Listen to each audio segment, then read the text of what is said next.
Hello pelicans and little grebes, welcome to our third session of maths this week. Today is where we actually get to use rulers and other measuring devices to start actually measuring different objects. So our can I today is, can I measure length and begin to record? We'll come to that second bit in a moment. I want you to have a think about what would you use if you wanted to measure something accurately. So, for example, I had a space for a new picture and I wanted to put the picture on the wall, and I needed to know how much space I had for that picture. What could I use? Have a little think. Is there just one thing? Is there more than one thing? Right, well at school, when we're measuring, we use this. What's this called? It begins with a R. Absolutely correct. This is a ruler. So we use rulers at school. Rulers can look all different. So this is like the ones that we use at school. They are wooden and they go to 30 centimetres. Or you might have some fancy ones that look like this.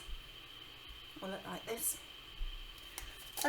If you are at home, your parents might have one of these. They're called a tape measure. If you're using these, you have to be very careful because the edges are quite sharp. This one's particularly dirty. I've borrowed it from Nick's toolbox, so it's really dirty. But can you see? We can still see those centimetres. Those numbers at the bottom, they are the centimetres. And if we're measuring something that's much bigger than 30 centimetres, like a wall or a table, we may use a measuring tape. And you can also get a different type of measuring tape that looks like this. And this one is really cool because you can use this type of measuring tape to measure things that aren't flat. So these ones are great for things that are flat. But this is great if you want to measure things that are round, like chocolate cake, or your head. You can measure your head. My head is, let's see, my head is 57 centimetres.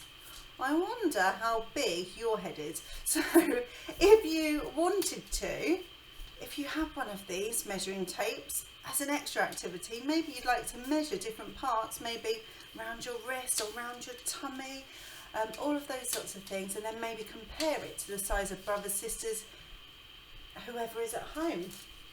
But we're going to concentrate today on measuring using a ruler. Okay, so this is our ruler, and as I said, it goes to 30 centimetres. Okay, and when we're measuring different things, we have to make sure when we are measuring them that we are putting the object to the very edge. Trust me, to choose something that is wobbly.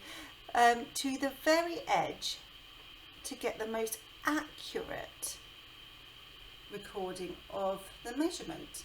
Now, if we put it here at the other end, we'll be counting backwards from 30. We don't want to do that. We want to start at 0, and this doesn't have a 0, but we know 1 less than 1 is 0. So we start it at the edge, at the 0, and we check the measurement. So our pen, ooh, can you see that number? We have to look at the number that is at the edge of the object that we are measuring. So at the end, so the number that comes afterwards, not the one before, because that would be too short, not the one after, because our measurement would not be accurate, it would be too long.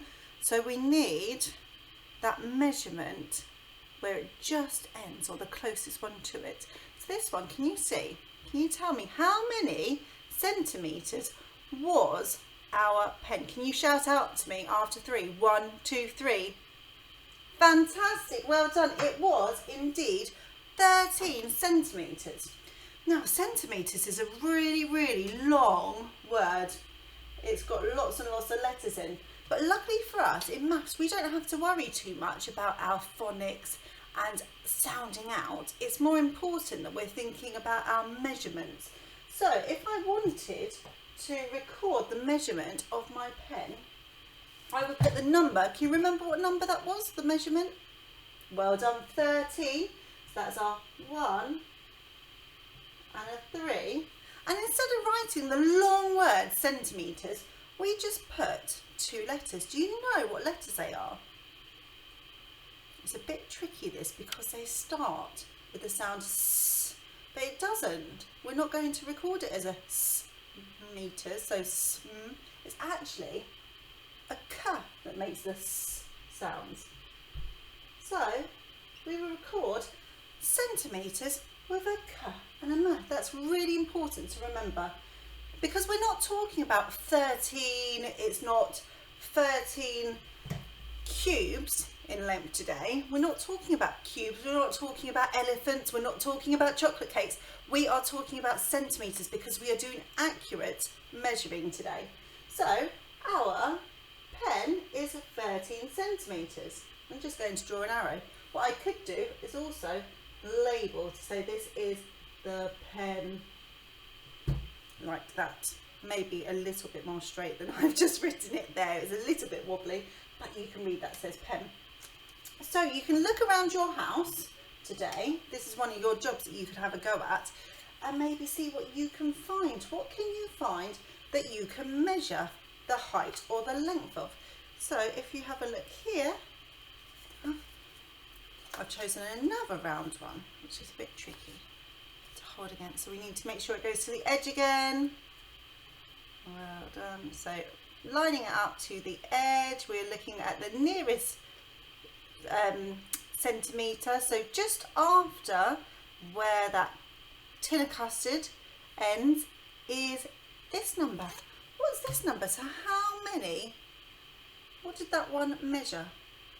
Very good, that was 11. Now what was it? 11 elephants? 11 bananas? No, you're absolutely right. Centimetres. Which letters do I need to remember to record centimetres? Can you remind me? Well done, a K and a M. Well done. So I'm going to put my my tin of custard here. I'm going to draw another arrow here. Okay, so you can go around your house, you can find as many different things that you would like to measure, and you can record it around your house. You could choose all different types of things. Chocolate bars, glue sticks, books, toys, anything you would like to.